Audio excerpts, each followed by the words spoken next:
Thursday, February 22nd.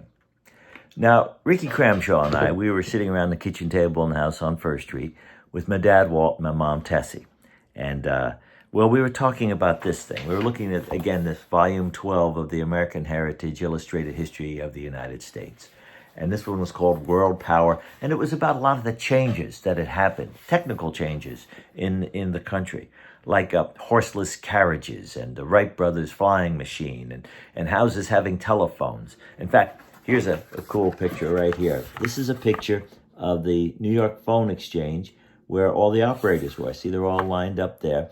And they were called Hello Girls because people would pick up a phone, they'd hear a clicking sound, and they would say, "Hello, girl." And the woman operator would say, "What number, please?" And that's how it worked. Yeah, hello, girls.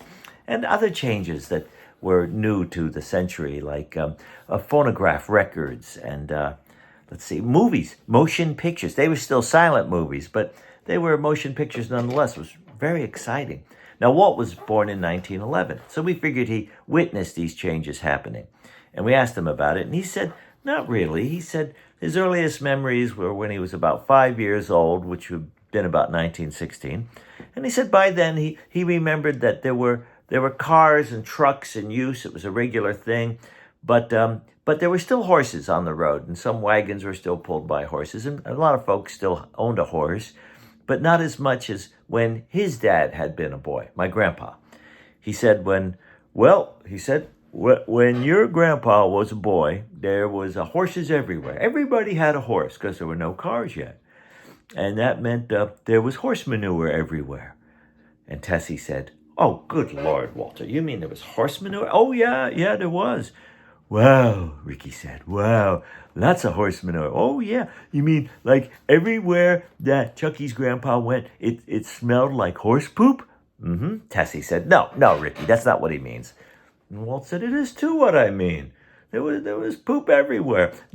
Towns had a fella with a can, a big, like a garbage can on a couple of wheels, and he had a broom and a shovel, and his job was to be the street sweeper." "That's what you mean."